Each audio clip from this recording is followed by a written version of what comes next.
Welcome to Seaside Quilting Tutorials. Today I'm going to do a short on HSTs, half square triangles, and points. But before I do that, I just wanted to show you some of the really gorgeous fabrics that came in this week from Seaside Quilting Supplies. Aren't these gorgeous? I can't wait to use them. Oh, they're just going to be so beautiful. Okay, so on to what we're actually here to do. I just wanted to take a moment to show you those. I just think that they're just absolutely gorgeous. I'm not sure what I'm making with them yet, but they really are absolutely beautiful. So first we're going to start with HSTs. Half square triangles. So I'm going to take two pieces of fabric. Now normally, well not normally, but a lot of times in patterns we will see when we're going to make a half square triangle, they want us to cut out 4 7/8, 5 7/8, and that's going to give us a 4.5 unfinished square at the end. I never use 7/8. It's a pain to use a ruler and get onto the 7/8 because you're constantly adjusting that ruler, moving it back and forth, trying to line it up, or putting tape on there so it lines up a little bit better. And if you're off even just a little bit, it's going to mess up your half square triangle. I always even up to the nearest even mark. So if they want me to cut out 4 7/8, I cut out 5 inches. 5 7/8, I cut out 5 inches. Because I'm just going to trim them down to their size afterward, which is going to put them spot on for me. Now, different people believe in doing it different ways. Some are just fine doing it with the 7/8 mark. I just find that it adds a lot of extra math for me that I don't need in my head. And I like to trim my blocks, square them up to make sure that my points are going to come together. This is what works for me. You can do whichever you prefer. So I'm going to make my HSTs. I'm going to take 2 pieces of fabric and I'm going to put them right sides together. Now these are cut at 5 inches. I'm going to come out with 4.5 inch unfinished half square triangles.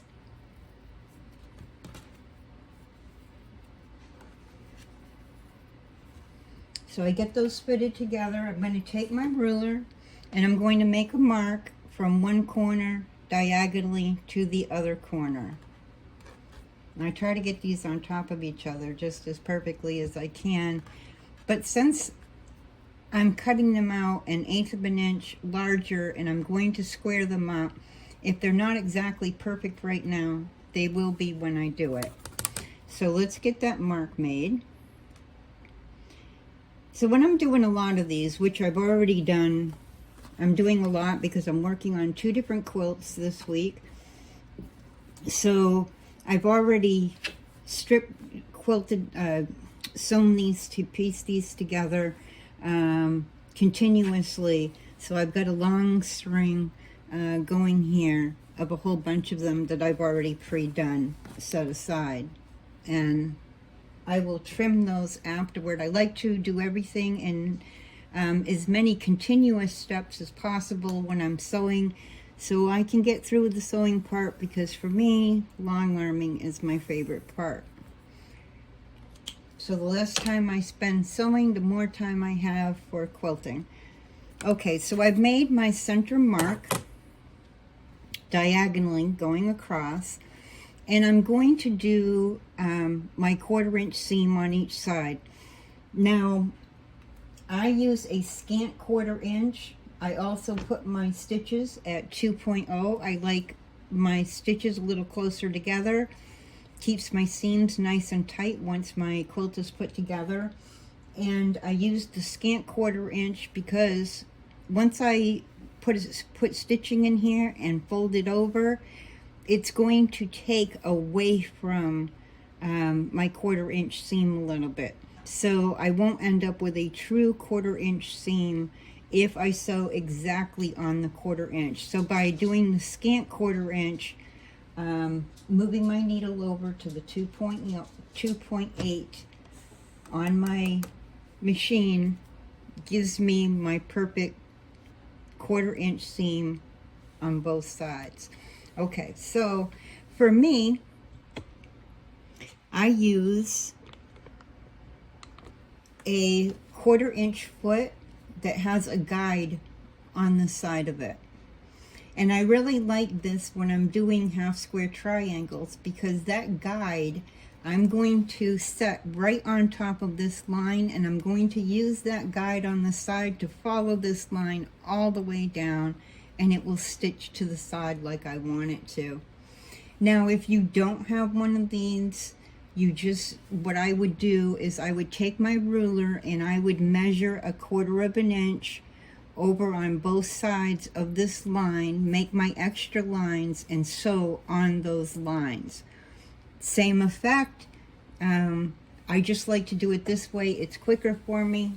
But if you don't have one of these 1/4 inch feet with the little guide piece, the little metal guide piece on this side, you can definitely just take your ruler, measure your 1/4 inch, lay it on your mark on that line, and then make a mark on this side and make a mark on the other side. It works perfectly fine either way that you want to do it.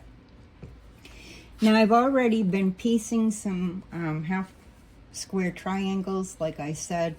So they're in a line here. I have my leader piece that I started out with, and I just leave them flowing to the back. And I'm going to go ahead and I'm going to sew this one. And I just sew a couple stitches past the previous one. And then I just push this one underneath that guide piece right there. And I use both hands. It makes it a little bit harder to film my stitching, but I like to have a firm grip on both sides, so I'm staying very steady on that line.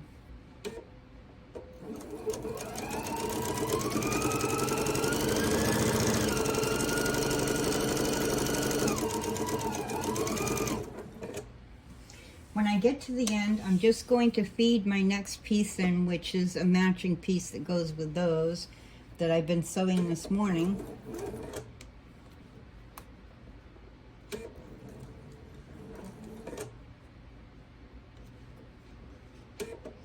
This keeps me from having to cut a lot of strings at the end. I just need to divide those up.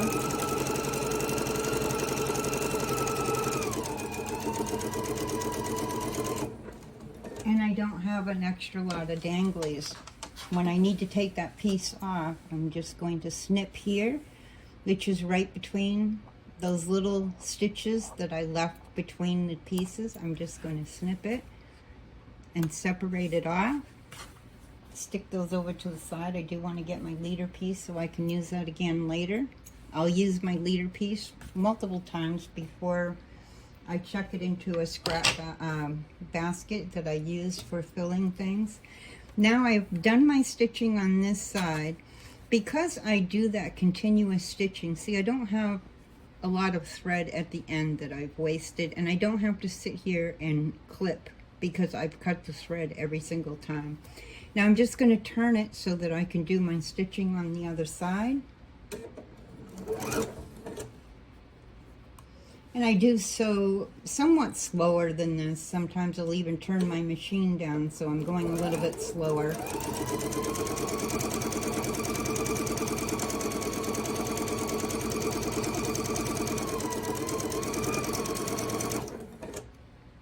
And now that I'm at the end of that piece, I'm going to put in what I call, well, not just me, but you know, what people call their ender piece. This way I'm always keeping a piece ahead so I can continually feed my pieces through when I'm quilting. So I always have a piece of fabric underneath my needle, which I showed in one of my previous tutorials. If you haven't seen it and you don't know this method, I just recommend to go and watch it. Now, once I've done that, I need to cut my 2 pieces apart, and then I will have 2 half square triangles. So you start out with a square and you're going to end up with 2 half square triangles.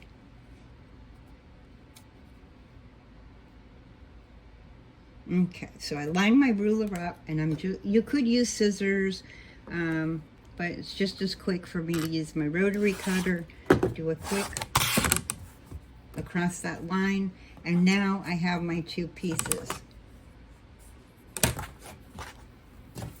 So now that I have my 2 pieces, I'm going to press my seams open.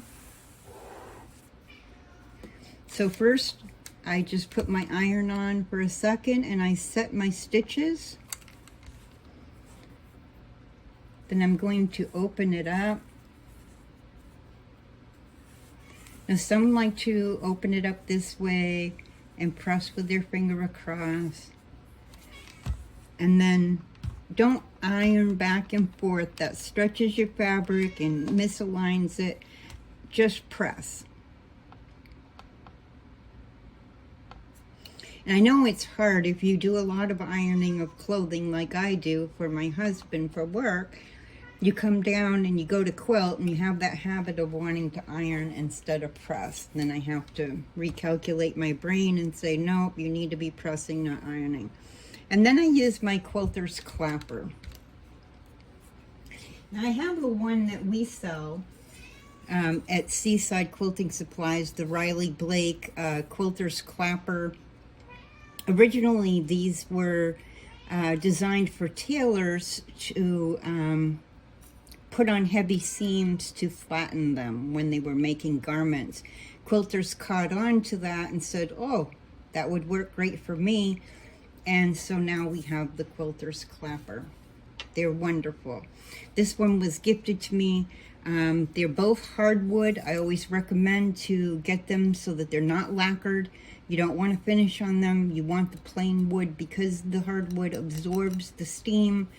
And with the wool mat that I'm using, which we also sell the wool mats, I just put it on there. The wood absorbs the steam comes up through the wool mat, and that helps to press your seam and makes it a little bit flatter.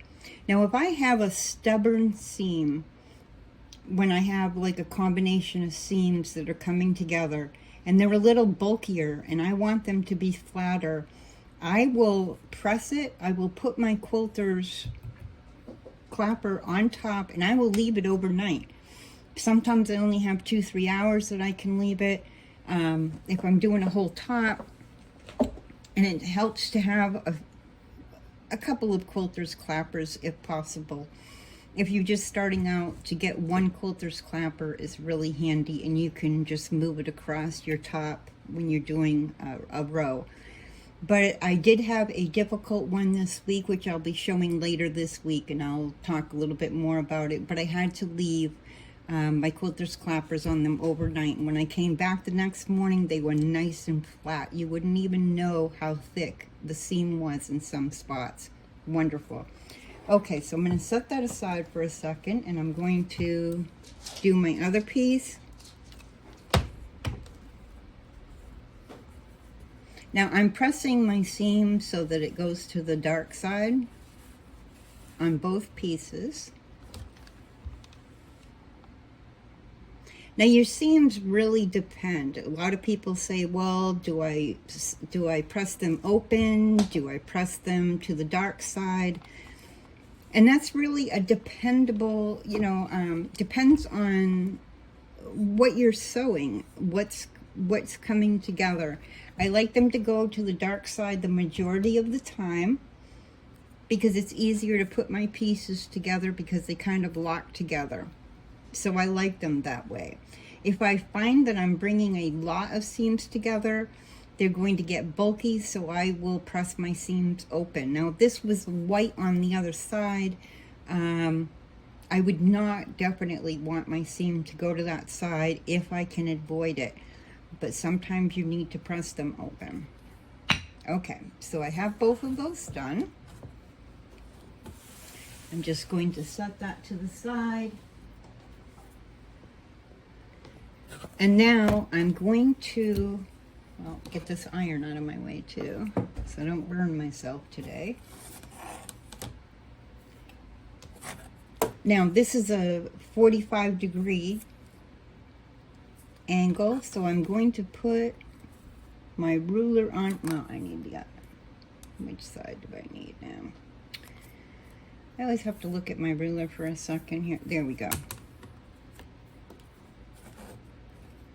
I probably have my piece. Let me see. I was doing this just fine before the tutorial. Okay, there we go.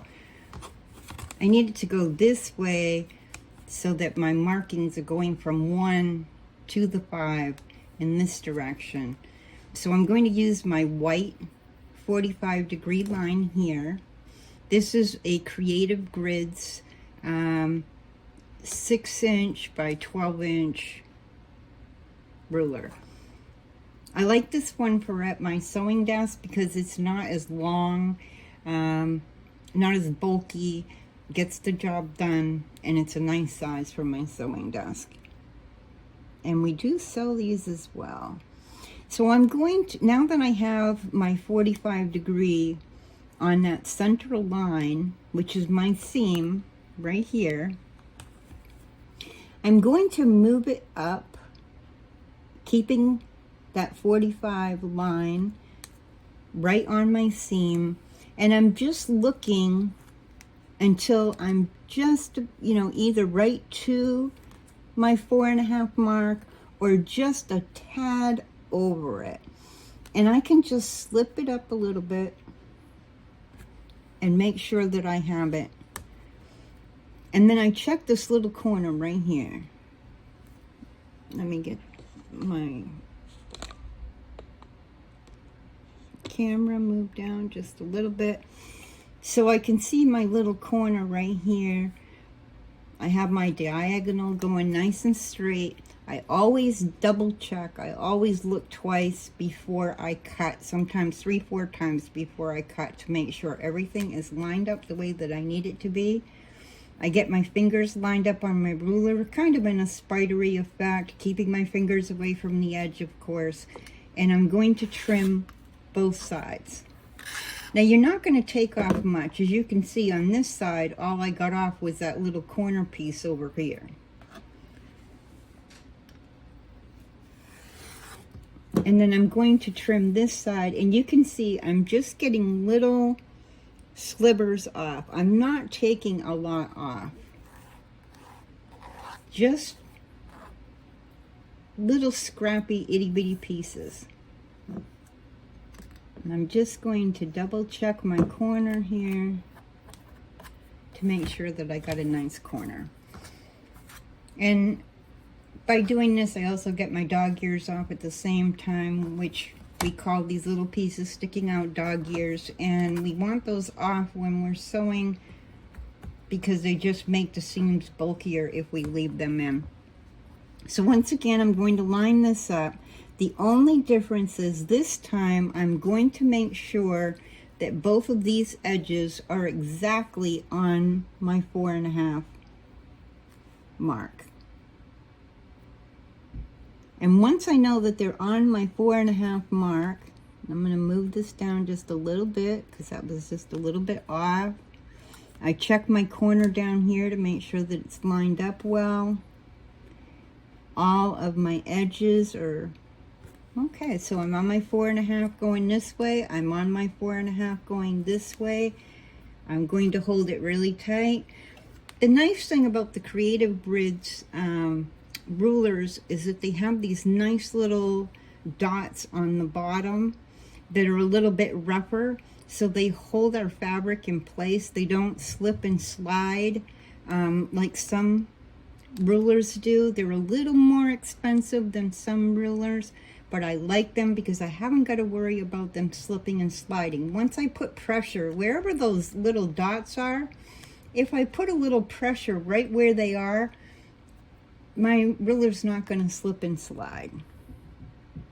And I'm just going to double check everything to make sure I'm lined up really well. Okay, and I'm going to do my trim.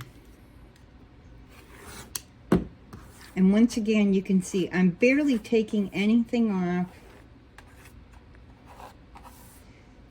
And now I have a 4.5 inch half square triangle. I'm just going to quickly do my other piece here, doing the same exact thing. Getting it all lined up. Sometimes I have to really look at this to make sure I'm on my mark.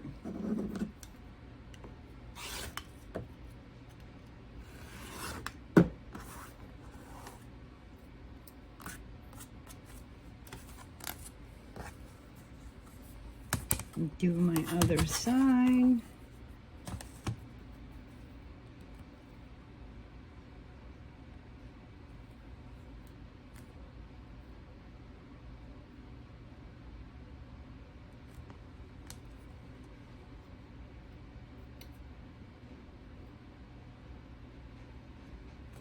Okay.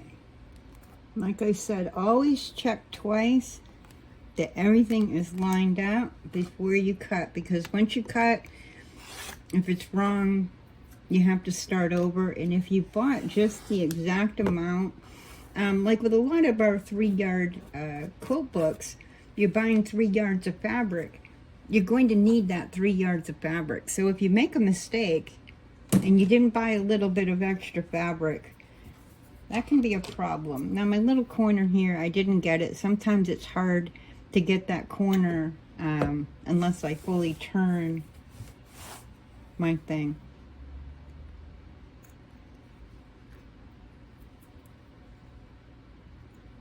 Now this cutting mat I've had for so many years. It's nothing fancy. I can turn it when I need to. We do not sell the Fisker's brand of this. We used to sell another one that I think was round. I'm not sure if Barb still has those or not. But this is just handy at my table. You could just have a small square one for your table, and you could just move it. You don't have to have it so it twirls. You can just move it like this, and it works the same way. I just happened to have gotten this one so many years ago now. Okay, I'm just going to set those little scrappy pieces aside. I've got that all done. Get everything out of my way. Now I'm going to take my 2 pieces and I'm going to be putting them together like this, which is going to create my point right here. Okay, so all I'm going to do now, because I have pressed this to the dark side on both pieces, when I lay these on top of each other, this seam right here, they're going to come together. See how they're going to come together? I have my dark on this side, my dark on this side, so my seams are going opposing ways. When I put them together, I can kind of just wiggle my fingers a little bit, and I can feel them lock up against each other. Then I'm going to take a pin, and I just check to make sure both my edges are flush against each other.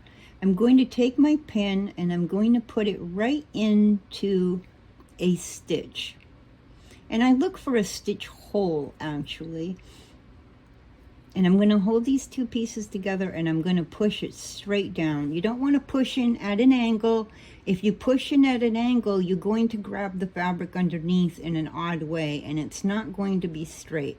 So you want to make sure that your needle is going straight up and down into the fabric below it. Okay?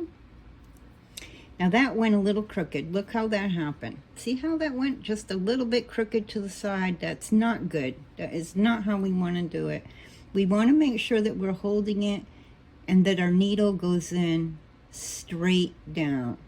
I went a little bit to the side, that grabbed the seam to the side, and it won't be nice and straight. Now then I open it up. Yep. Sometimes when you say you want to do something on camera, it does not want to do what you say you want to do. Okay, so I'm going to open that up. I'm making sure that my pin is in the seam up here, but also that it is definitely in the seam where I want it, below, not off to one side or the other. Once again, I wiggle my pieces a little bit together. You can even push your pin down and kind of wiggle this together and see that it's nice and flat. And then I'm going to bring it through and poke it through there. Now I don't need to pin, this is a small piece, so I don't need a clip or a pin, but if you're feeling insecure about it, you can put a little clip there, so that you know that your pieces are nice and secure to each other. Now I already have my leader piece in, so I'm just going to sew a straight line, my scant 1/4 of an inch all the way down, making sure that I stay nice and straight. And in order to stay nice and straight, you really need your hands to be, you know, one up in here, so it's holding this upper part, keeping it nice and straight, and one holding, you know, your area over here, so that you're keeping your pieces together. Otherwise, when you're sewing, these can shift, and it messes it all up. And then it's frustrating because you got to take it apart.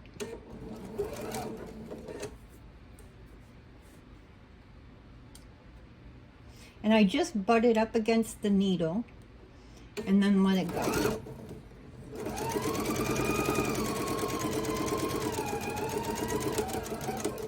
Now when I get up towards my pin, I'm going to sew almost to that pin, but I don't want to sew into the pin because I don't want to break my needle. That's not good for your machine. But I'm going to sew almost to it so that I know that my needle here is holding that seam together, and it's not going to let go and shift when I pull my pin out.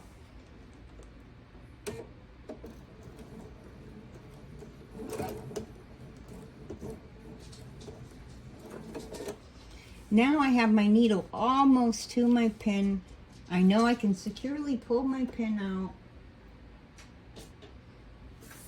and finish sewing.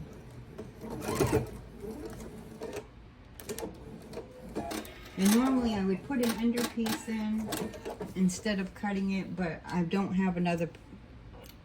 I wasn't paying attention. That's what happened. I just wasn't paying attention and following my own thing, because in the video when I'm doing those, sometimes my brain is on what I'm trying to tell you next instead of what I normally would do. So I'm just going to feed my leader piece in, and then it will be sitting there ready for the next step. Now I'm going to press this, but before I do, I want to check my piece, and I want to see how is my point looking. This is where I need to start checking my point before I put my next piece on here, because if my point doesn't look well right now, it's not going to look well when I add my next piece. So I always double check to make sure that I have a nice point coming together with my seam open. So I have my nice 1/4 of an inch up here. My point is matching up really nice. It's not setting off or askew. Now if I had some extra fabric, like say this had shifted, and so then I end up with some extra fabric on this side, I'm going to take a ruler and I'm going to line it up, and I'm going to square this up so that this would be nice and straight, because if I don't, this isn't going to line up well. Now when I put this up to the next piece, if I was to fold this to the side and did that on my other piece, I'm going to end up with some really bulky seam. So I'm going to press this seam, well, first I'm going to set my stitching. Then I'm going to open that seam up.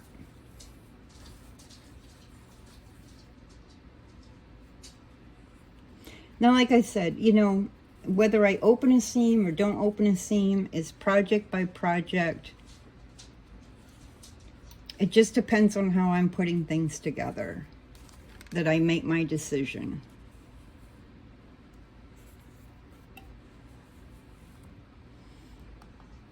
Okay, and I'm going to put my quilter's clapper on there for a second so I can flatten that seam a little bit more. And I already have my other piece prepared and ready to go. Now, there's two ways that I could put this together to make a block. I could put it together like this, and I would end up with a really cute block. But how I'm going to put it together is this way. So I end up with sort of like a windmill. I'm telling you, some days I can't even talk right. So when I put these together, I'm going to flip this piece over so I have right sides to right sides. But before I do that, I'm going to make a mark. And I also showed this in one of my previous videos recently as well, but I'm going to show it again here because it's handy to see it a couple times. Now, I only have one seam that I have to worry about, and that's in the center. Sometimes my pieces will have several seams going across, but I only have one to worry about today. So I'm going to line my fabric up on the edge of this ruler. The nice thing about this ruler is it has the 1/4 inch mark going around both sides here, which really helps me. So I'm going to make sure that I am lined up from top to bottom and in that center on that 1/4 inch line on my ruler. And once I know that I have that, the only place I need to mark, I don't need to mark the whole strip, I'm just marking right where that seam is. And I'm using a water-soluble pen. You could use chalk. Whatever you use for your marking is perfectly fine. And so now I have my mark right where that 1/4 inch seam is. Sometimes I prefer a thinner pen, but right at the moment, this is what I had sitting here, so this is what I'm using. And I'm going to do the same with the other piece. I'm going to line it up. I'm going to make sure that that center is sitting at the 1/4 inch and both of my edges are nice and straight on the 1/4 of an inch. And I'm going to make my mark again.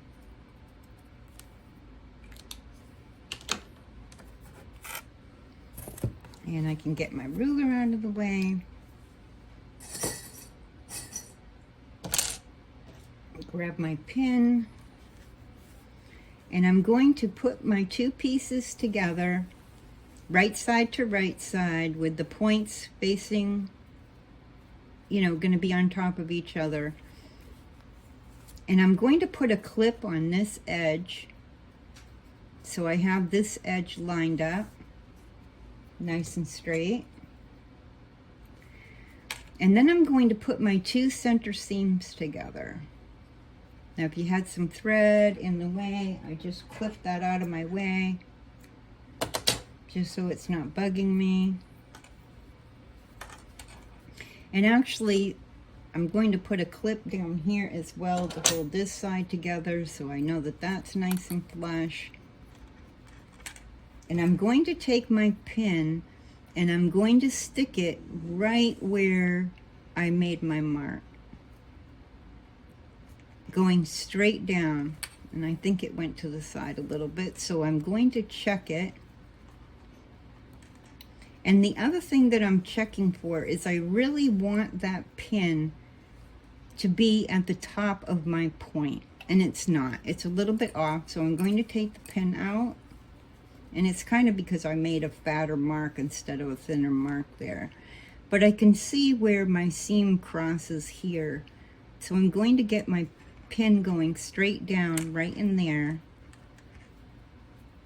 And I know this is hard to see on camera, but I want my pin on the top to be at the very top of my point. And I want my other pin to be right at the top of the point on the other piece. And I'm going to slip my pin out, and I'm going to move it over. And I'm only moving it like a thread space over, but I want it right at the very top of that point.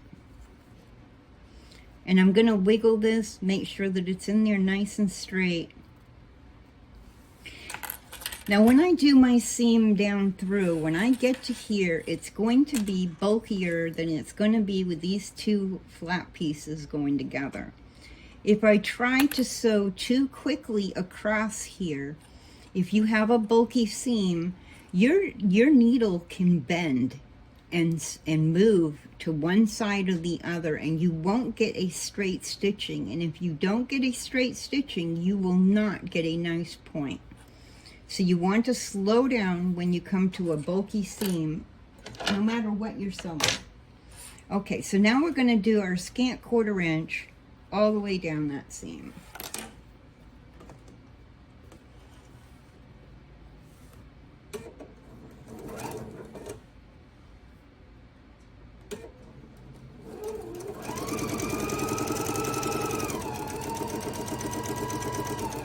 Now, like I said, when I get down to the center, I want to hold this firmly.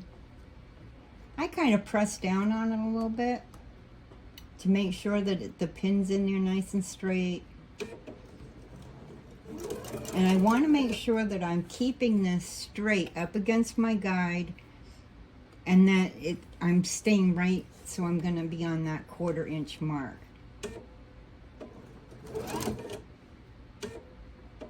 And I'm going to sew until I'm almost to my pin. Not quite, but almost, because the closer I can get to it without, of course, crunching it and breaking my needle, it's going to hold those seams together in place where I pin them. And then I can just ease my pin out of the way. And I'm going to slowly, while holding to one side and holding over here to make sure that it stays straight, I'm going to slowly go across, and actually slow my machine down so I don't hit too hard on my pedal. But I want to make sure I go nice and slow, and I kind of just keep an eye on my needle going through nice and slow. And once I've gotten through that seam, I don't have to worry about it anymore, because now I'm through my seam. I'm just making sure that my edges are nice where they belong, and continue to sew. Then I'll put my ender piece in so that when I come back to sew, I'll be ready to go.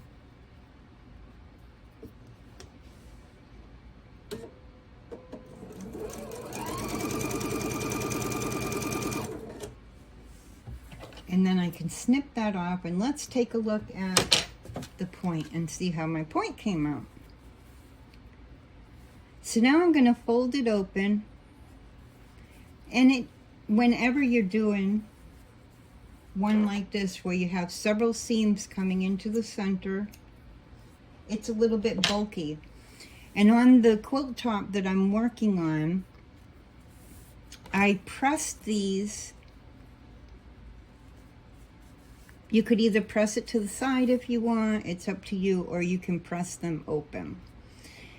And once I set my stitches and I press this, I'm going to put my quilter's clapper on here and let it sit. Now, for my quilt top, because I was feeling it was too bulky, like I said, I left it overnight. I'm just going to take a press on this real quick so that you can see my points and see how they lined up.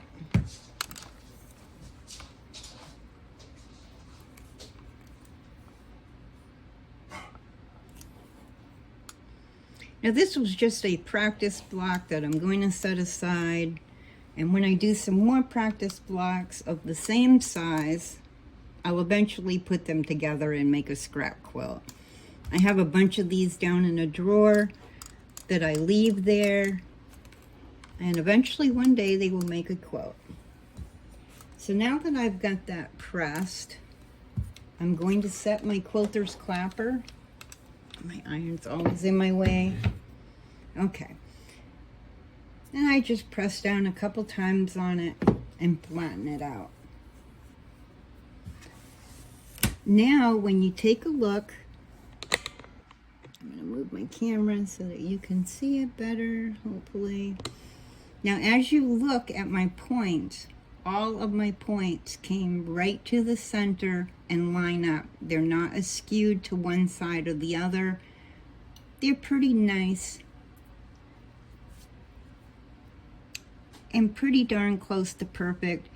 This piece is just a hair. I would have liked to have had it there just a little bit here. I can press that a little bit better and fidget with this to go over and get it 100% perfect with some pressing and leaving my quilter's clapper on there. But I feel like those are some pretty darn good points, and that's how I achieve them over and over and over again. So I hope that this has been helpful. I know Barb was going to show you how to do points. Her and Mary have been super busy